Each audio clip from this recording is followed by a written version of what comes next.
ಸದಸ್ಯತ್ವ ಅಭಿಯಾನದ ಕಾರ್ಯಾಗಾರದ ಅಧ್ಯಕ್ಷತೆ ವಹಿಸಿಕೊಂಡ ಗಣಪತ್ನವರೇ, ನಮ್ಮ ಲೋಕಸಭಾ ಕ್ಷೇತ್ರದ ಪರಾಜಿತ ಅಭ್ಯರ್ಥಿಗಳು ಆತ್ಮೀಯರಾದಂತಹ ಗಾಯಕ ಸಿದ್ದೇಶ್ವರ್ ಅವರೇ, ದೀಪಾ ಜಗದೀಶ್ ಅವರೇ, ಎಂ.ಆರ್. ಮಹೇಶ್ ಅವರೇ, ಕೆ.ವಿ. ಚಂದ್ರಪ್ಪನವರೇ, ದೇವರಾಜ್ ಅವರೇ, ಜಗದೀಶ್ ಅವರೇ, ನಟರಾಜ್ ಅವರೇ, ರವಿ ಅವರೇ, ಇಲ್ಲಿ ಸೇರಿರ್ತಕ್ಕಂಥ ನಮ್ಮೆಲ್ಲ ಕಾರ್ಯಕರ್ತ ಬಂಧುಗಳು, ಈಗಾಗಲೇ ಇಡೀ ದೇಶ ತುಂಬ ಬಿಜೆಪಿಯ ಸದಸ್ಯತ್ವ ಅಭಿಯಾನ ಪ್ರಾರಂಭ ಆಗಿದೆ. 2ನೇ ತಾರೀಕು ನರೇಂದ್ರ ಮೋದಿಜಿಯವರು ಮಿಸ್ ಕಾಲ್ ಮಾಡೋದ್ರ ಮುಖಾಂತರ ಈ ಒಂದು ಅಭಿಯಾನವನ್ನು ಉದ್ಘಾಟನೆ ಮಾಡಿದರು. ಅದಾದಮೇಲೆ ದೇಶದ ಎಲ್ಲ ವಿಧಾನಸಭಾ ಕ್ಷೇತ್ರಗಳಲ್ಲಿ ಈಗಾಗಲೇ ಮಿಸ್ ಕಾಲ್ ಮಾಡೋದ್ರ ಮುಖಾಂತರ ಹಲವಾರು ಜನ ಕಾರ್ಯಕರ್ತರು ಮತ್ತೆ ಬಿಜೆಪಿಯ ಹಿತೈಷಿಗಳು ಸದಸ್ಯರಾಗಿ ನೋಂದಣಿಯನ್ನು ಮಾಡಿಕೊಂಡಿದ್ದಾರೆ. ಭಾರತೀಯ ಜನತಾ ಪಕ್ಷದಲ್ಲಿ ಈ ಸದಸ್ಯತ್ವ ಮಾಡ್ತಕ್ಕಂಥ ಒಂದು ಪದ್ಧತಿ ಯಾಕೆ ಬಂತು? ಬೇರೆ ಬೇರೆ ಪಕ್ಷಗಳಿಗೆ ಹೋಲಿಕೆ ಮಾಡಿದರೆ ನಮ್ಮ ಪಕ್ಷದಲ್ಲಿ ಈ ರೀತಿಯ ಕಾರ್ಯಚಟುವಟಿಕೆ ಯಾಕೆ ಹೆಚ್ಚಿಗೆ? ಕೆಲವು ದಿವಸಗಳ ಹಿಂದೆ ಅಮಿತ್ ಶಾ ಅವರು ಕೆಲವೊಂದು ವಿಚಾರಗಳನ್ನು ಹೇಳಿದರು. 2013-14ರಲ್ಲಿ ನಾವೇನು ಮಿಸ್ ಕಾಲ್ ಮಾಡೋದ್ರ ಮುಖಾಂತರ 10 ಕೋಟಿಗಿಂತ ಅಧಿಕ ಸದಸ್ಯತ್ವವನ್ನು ನಾವು ಮಾಡಿದ್ವಿ. ಅದಾದಮೇಲೆ 2019ರಲ್ಲಿ ಅದು 17 ಕೋಟಿಯಿಂದ ಬಂತು. ಇಡೀ ಜಗತ್ತಿನಲ್ಲಿ ಅತಿ ಹೆಚ್ಚು ಸದಸ್ಯರಿರ್ತಕ್ಕಂಥ ದೊಡ್ಡ ಪಕ್ಷ ಅನ್ನೋ ಒಂದು ರೆಕಾರ್ಡ್ ಸಹಿತ ಬಿಜೆಪಿ ಮಾಡೋದು. ಇದೆಲ್ಲದನ್ನು ಕಾರಣ ಇರಬೇಕು. ಮೊನ್ನೆ ನಡೆದಂಥ ಲೋಕಸಭಾ ಚುನಾವಣೆ ನಮ್ದು 242 ಸೀಟು ಬಂತು. 242. ಆದರೆ ನಮ್ಮ ಕಾರ್ಯಕರ್ತರ ಪರಿಸ್ಥಿತಿ ಯಾವ ರೀತಿ ಐತೆ ಅಂದ್ರೆ ಯಾವಾಗಲೂ 95-94 ತೆಗಿತಕ್ಕಂಥ ಸ್ಟೂಡೆಂಟ್ ರ್ಯಾಂಕ್ ಸ್ಟೂಡೆಂಟ್ ಅವನು ನೆಕ್ಸ್ಟ್ ಬರ್ತಕ್ಕಂಥ ಎಕ್ಸಾಮ್ನಲ್ಲಿ ನಾನು 100ಕ್ಕೆ 100 ತೆಗಿಬೇಕು. ಈ ರೀತಿ ಒಂದು ಗುರಿಯಲ್ಲಿರ್ತಕ್ಕಂಥ ಹಲವು ರಾತ್ರಿ ಕಷ್ಟಪಟ್ಟು ಹೋಗ್ತಾರೆ. ಆದರೆ ರಿಸಲ್ಟ್ ಬಂದ 89 ಬಂದಿರುತ್ತೆ. ಆದರೆ ಮನೆಗೆ ಹೋಗ್ತಾರೆ, ತಂದೆ ತಾಯಿ ಎಲ್ಲರೂ ಎಲ್ಲೋ ಒಂದು ಕಡೆ ಶೋಕಾಚಾರ ಮನೆ. ಇವತ್ತು ನಮ್ಮ ಕಾರ್ಯಕರ್ತರ ಸಹಿತ ಅದೇ ಮಾಡತಕ್ಕಂಥದ್ದಿದ್ದಾರೆ. ಆದರೆ ನಮ್ಮ ಪಕ್ಷದ ಹಿರಿಯರು ಹೇಳಿದಂಥ ಒಂದು ಮಾತು ಸತ್ಯ. ಇವತ್ತೇನು ಚುನಾವಣೆ ನಡೆದಿದೆ, ಇದುವರೆಗೂ ನಡೆದಂಥ ಚುನಾವಣೆಗಳಲ್ಲಿ ಮೊನ್ನೆ ನಡೆದಂಥ ಲೋಕಸಭಾ ಚುನಾವಣೆ ಅತ್ಯಂತ ಕಠಿಣವಾದ ಚುನಾವಣೆ ಇದೆ.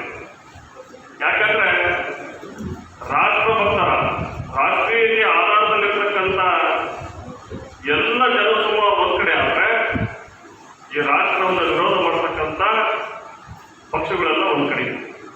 ಅವ್ರಿಗೆ ಅಧಿಕಾರವೇ ಮುಖ್ಯ. ಏನಾದರೂ ಮಾಡಿ ನರೇಂದ್ರ ಮೋದಿಜಿಯವರನ್ನ ನಾವು ಅಧಿಕಾರದಿಂದ ಹೇಳ್ಬೇಕು, ಇಷ್ಟೇ ಉದ್ದೇಶ. ಆದರೆ ರಾಷ್ಟ್ರಭಕ್ತರ ಉದ್ದೇಶ ಇದೆ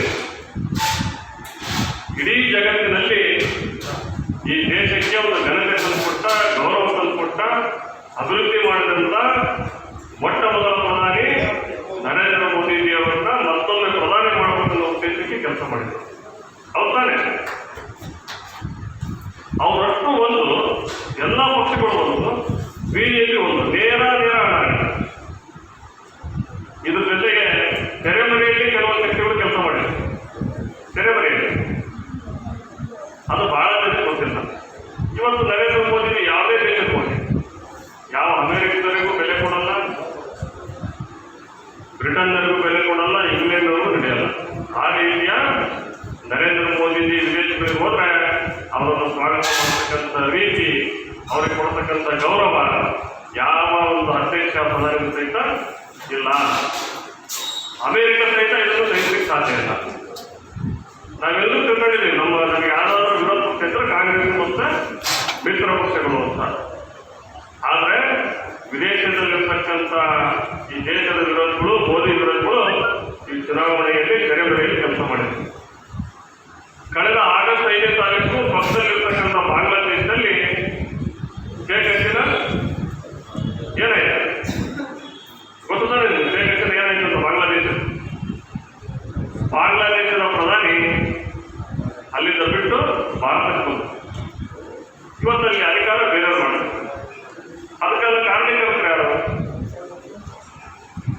ಬಾಂಗ್ಲಾದೇಶದ ಪಕ್ಕದಲ್ಲಿರ್ತಕ್ಕಂಥ ಸೆಂಟ್ ಮಾರ್ಟಿನ್ ಅನ್ನೋ ಒಂದು ದ್ವೀಪವನ್ನು ಅಮೆರಿಕ ಕೇಳಿದ್ರು, ಏನು ಮಾಡ್ಕೊಂಡಿದ್ದೆ ಅದೇನೋ ಒಪ್ಪಲಿಲ್ಲ. ಅದಕ್ಕೆ ಇವರಲ್ಲಿ ಬಂದು ಕೂತ್ರೆ ಯಾವತ್ತಿರ್ತದೆ ನಮಗೆ ತೊಂದರೆ ಅಂತ.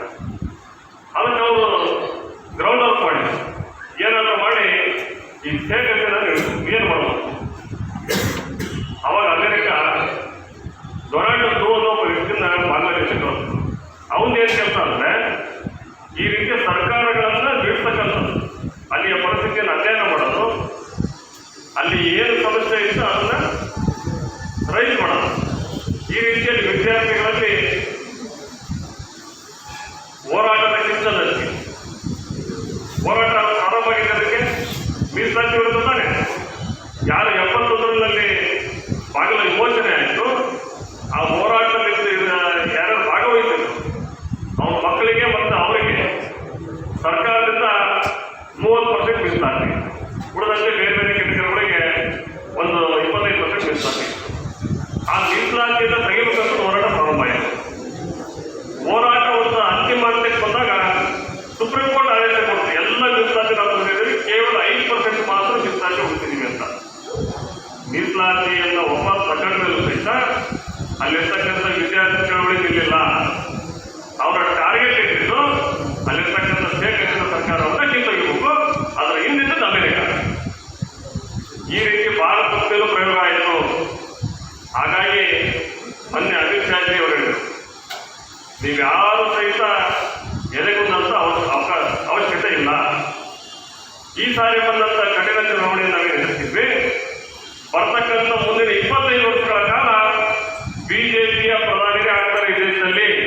ಇದು ಸೂರ್ಯಚಂದ್ರ ಎಷ್ಟು ಸತ್ಯನೋ ಅಷ್ಟೇ ಸತ್ಯ ಅಂತ ಅಮಿತ್ ಶಾ ಹೇಳಿದರು. ಕಾರಣ ಏನಂದ್ರೆ ನಾವೇನು ಇವತ್ತು ಸದಸ್ಯತ್ವ ಅಭಿಯಾನ ಮಾಡಿ 10 ಕೋಟಿಗಿಂತ ಹೆಚ್ಚಾಗಿ ಸದಸ್ಯರ ನೋಂದಣಿ ಮಾಡಿದ್ವಿ. ಇದು ನಮ್ಮ ಪಕ್ಷಕ್ಕೆ ಒಂದು ಅಸ್ತಿತ್ವವನ್ನು ತಂದುಕೊಟ್ಟಿದೆ. ಬರ್ತಕ್ಕಂಥ ದಿವಸದಲ್ಲಿ ಮತ್ತೆ ನಮ್ಮ ಬಿಜೆಪಿ ಆಡಳಿತ ಬರಬೇಕು, ಪಕ್ಷ ಗಟ್ಟಿ ಆಗಬೇಕು ಅಂತಂದ್ರೆ ನಾವೆಲ್ಲರೂ ಸಹಿತ ಸದಸ್ಯತ್ವ ನೋಂದಣಿಯನ್ನು ಮಾಡಿಸ್ಬೇಕು. ಇವತ್ತು ಯಾರ್ಯಾರು ನಮ್ಮ ಬಿಜೆಪಿ ಕಾರ್ಯಕರ್ತರು ಅವರೆಲ್ಲ ಕಂಪಲ್ಸರಿ ಸದಸ್ಯತ್ವ ಆಗೇ ಆಗ್ತಾರೆ. ಆದರೆ ನಾವು ಮನೆಯವರೆಗೆ ಹೋಗ್ಬೇಕು. ನಮಗೇನು ಟಾರ್ಗೆಟ್ ಕೊಟ್ಟಿದ್ದಾರೆ?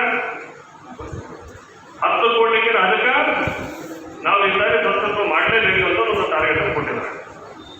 ಪ್ರತಿ ಬೂತಿಗೆ ಎಷ್ಟು ಕೊಟ್ಟಿದ್ದಾರೆ? ಒಂದು ಬೂತಿಗೆ ಎಷ್ಟು ಜನ ನಾವು ಮೆಂಬರ್ ಮಾಡೋದು ಮಿಸ್ಕಾಲ್ ಮಾಡಿ ಗೊತ್ತು ಯಾರಿಗಾದ್ರು? 300 ತಾನೆ.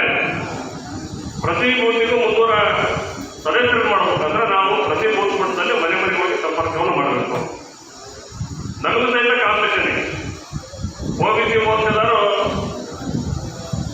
ಯುವ ಮೋರ್ಚಾಕ್ಕೆ ಹೆಚ್ಚು ಮಾಡಬೇಕಂತ ನಾವು ಕಾಂಪಿಟೇಷನ್ ಮಾಡ್ತೀವಿ. ಯುವ ಮೋರ್ಚಾದಾರು ನಮಗೆ ಹೆಚ್ಚು ಮೆಂಬರ್ಶಿಪ್ ಮಾಡಬೇಕಂತ ನಾವು ಕಾಂಪಿಟೇಷನ್ ಮಾಡ್ತಾರೆ. ಈ ರೀತಿ ಕಾಂಪಿಟೇಷನ್ ಇರಬೇಕಂದ್ರೆ ಇವತ್ತೇನು ಸಭೆ ಸೇರಿದೆ, ನೀವು ಅತಿ ಹೆಚ್ಚಿನ ಮೆಂಬರ್ಶಿಪ್ ಮಾಡಿಸಿದ್ರೆ ನಿಮ್ಮನ್ನು ಗುರುತಿಸಲಿಕ್ಕೆ ಪಕ್ಷ ಸಾಧ್ಯ ಆಗ್ತದೆ. ನಾವೇನೇ ಸಂಘಟನೆ ಮಾಡ್ತೀವಿ, ಇವತ್ತು ನಾವೇನು ಮೆಂಬರ್ಶಿಪ್ ಮಾಡಿಸ್ತೀವಿ, ಯಾರು ಎಷ್ಟು ಮೆಂಬರ್ಶಿಪ್ ಮಾಡಿಸ್ತಾರೆ ಅನ್ನೋದು ಸಹಿತ ನಮ್ಗೆ ಗೊತ್ತಾಗುತ್ತೆ. ಈಗ ನಾವೇನಾದ್ರು ಒಂದು ಮಿಸ್ಕಾಲ್ ಕೊಟ್ಟು ಯಾವುದೋ ಒಂದು ಮನೆಗೆ ಮೆಂಬರ್ಶಿಪ್ ಮಾಡಿಸಿದ್ರೆ ನಾನು ಅಲ್ಲಿ ರೆಫರೆನ್ಸ್ ಒಂದು ಕೊಡ್ಬೋದು, ಅದಕ್ಕೆ ನನ್ನ ನಂಬರ್ ಹಾಕ್ತೀನಿ. ನಾನು ಎಷ್ಟು ಮೆಂಬರ್ಶಿಪ್ ಮಾಡಿಸಿದೆ ಅಂತಂದು ಪಕ್ಷದ ಕಚೇರಿಯಲ್ಲಿ ಗೊತ್ತಾಗ್ತದೆ.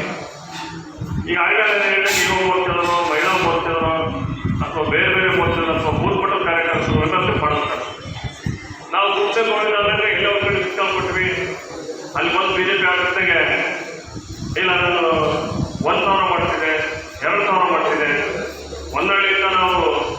25,000 ಮಾಡ್ತಿದ್ವಿ. ಇದು ಯಾವುದನ್ನು ಸಹಿತ ನಮ್ಮಲ್ಲ. ಇವತ್ತು ನೀವು ಯಾರ್ಯಾರು ಅಡ್ಜಸ್ಟ್ ಮಾಡ್ತಿದ್ದೀರಿ ಅನ್ನೋ ಕೌಂಟ್ ಸಹಿತ ಅಂತೀವಿ. ಹಾಗಾಗಿ ಮಹಿಳಾ ಮೋರ್ಚಾಕ್ಕೆ ಒಂದು ಟಾರ್ಗೆಟ್ ಕೊಟ್ಟಿದ್ದಾರೆ. ಇವತ್ತು ನಾವು ಮತದಾರ ಪಟ್ಟಿ ಇಟ್ಕೊಂಡ್ರೆ 150% ಮಹಿಳಾ ಮತದಾರ ಇರ್ತಾರೆ. ಅದಕ್ಕೆ ಅವ್ರು ಪ್ರತಿ ಜಿಲ್ಲೆಯಲ್ಲಿ ಒಂದು 400 ಜನ ನುಡಿ ಮಾಡಿದ್ದಾರೆ. ಆ 400 ಜನ ಮಹಿಳೆಯರು ಪ್ರತಿ ಬೂತ್ ಮಟ್ಟದಲ್ಲಿ ಅಡ್ಡಾಡಿ ಅವರ ನಂಬರ್ಗಳನ್ನು ಹಾಕಿ ಅಲ್ಲಿ ವ್ಯವಸ್ಥೆ ಮಾಡಬೇಕು. ಅವಾಗ ಆ ಪಟ್ಟಿಯನ್ನು ತಗೊಂಡ್ರೆ ಮಹಿಳಾ ಮೋರ್ಚಾ ಇವತ್ತು ಎಷ್ಟು ಮಾಡಬೇಕು ಅಂತ ಅವರು ಒಪ್ಕೊಂತಾರೆ. ನಾವು ಮಹಿಳಾ ಮೋರ್ಚಾದವರು 50% ಇದ್ದಾರೆ, ನಾವೊಂದು ಜಿಲ್ಲೆಯಲ್ಲಿ 1 ಲಕ್ಷ ಮಾಡ್ತೀವಿ, 2 ಲಕ್ಷ ಮಾಡ್ತೀವಿ ಅಂತ ಯಾವುದೇ ಕಾರಣಕ್ಕೂ ಅವ್ರು ನಮ್ಮಲ್ಲ. ಇದ್ರ ಅರ್ಥ ಏನಪ್ಪ ಅಂತಂದ್ರೆ ನಾವೆಲ್ಲರೂ ಸಹಿತ ಯಾರ್ಯಾರು ಒಂದು ಕಾರ್ಯಕರ್ತ ಬಂದಿದ್ದೀವಿ. ಪ್ರತಿ ಬೂತ್ನಲ್ಲಿ OBC ಇದ್ದಾರೆ, SC ಇದ್ದಾರೆ, ST ಇದ್ದಾರೆ, ಮಹಿಳೆಯರು. ನಾವೆಲ್ಲ ಆ ಮೋರ್ಚಾಗಳನ್ನು ಆಯ್ಕೆ ಮಾಡಿ ಆ ಮೋರ್ಚಾಗಳಿಂದ ಅವ್ರಿಗೊಂದೊಂದು ಟಾರ್ಗೆಟ್ ಕೊಟ್ಟು ಅಲ್ಲಿ ಒಂದು ಬೂತ್ನಲ್ಲಿ 300 ಅಥವಾ 300ಕ್ಕಿಂತ ಹೆಚ್ಚಿನ ಮಾಡಲಿಕ್ಕೆ ನಾವೆಲ್ಲರೂ ಸಹಿತ ಪ್ರಯತ್ನ ಮಾಡಬೇಕು. ಹಾಗಾದ್ರೆ ಮಾತ್ರ ನಾವೇನು ಇವತ್ತಿಗೆಲ್ಲ ಇವತ್ತು ಕಾರ್ಯಕ್ರಮವನ್ನು ಆಯೋಜನೆ ಮಾಡಿದ್ದೀವಿ. ನಮ್ಮ ಶಕ್ತಿ ಏನನ್ನು ಗೊತ್ತಾಗ್ತದೆ, ನಾವೆಷ್ಟು ಮಾಡ್ತಿದ್ದೀವಿ ಅನ್ನೋ ಸಹಿತ ಗೊತ್ತಾಗ್ತದೆ. ನಮ್ಮ ಸಂಘಟನೆ ಏನು, ನಮ್ಮ ಶಕ್ತಿ ಅನ್ನೋದು ಗೊತ್ತಾಗ್ತದೆ. ಹಾಗಾಗಿ ಇವತ್ತು ಸಂಜೆಯಿಂದಲೇ ಪ್ರಾರಂಭ ಮಾಡಿ, ಯಾರು ಸಹಿತ ನಾವು ಸುಳ್ಕೊಡೋದು. ಈಗ ನಮ್ಮಲ್ಲಿ ಕಾಂಪಿಟೇಷನ್ ಇದೆ. ನಮ್ಮ ಜೊತೆಗೆ ಒಂದು ಜೊತೆ ಇಟ್ಟಾಗ ನಾನು ಮತ್ತೊಂದು ಜೊತೆ ಇರ್ತೀನಿ. ಅದಕ್ಕೆ ಆಗಬಾರ್ದು. ನಾನಿವತ್ತು ಒಂದು ಮಕ್ಕಳಿಗೆ ಒಂದೇ ಇಟ್ಟಾಗ ನಾವು ಒಂದೇ ಇರ್ಬೋದು. ಅಷ್ಟು ಮಾತ್ರ ನಮ್ಮ ಕಾರ್ಯಕರ್ತರು. ಹಾಗಾಗಿ ಇದೀಗ ಬಂದಂಥ ಶಾಂತರಾಜ್ ಪಾಟೀಲ್ ಅವರಿಗೆ ನಮ್ಮೆಲ್ಲರ ಪರವಾಗಿ ಪೂರ್ವಕ ಸ್ವಾಗತವನ್ನು ಕೋರ್ತೇವೆ.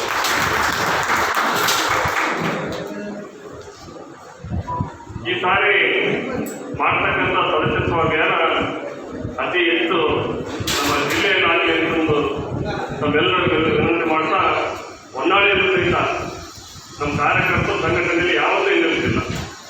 ಹಾಗಾಗಿ ನೀವು ಸಹಿತ ಅತಿ ಹೆಚ್ಚಿನ ಸಂಖ್ಯೆಯಲ್ಲಿ ವ್ಯವಸ್ಥಿತ ಮಾಡುವ ಮುಖಾಂತರ ನಮ್ಮ ರಾಜ್ಯ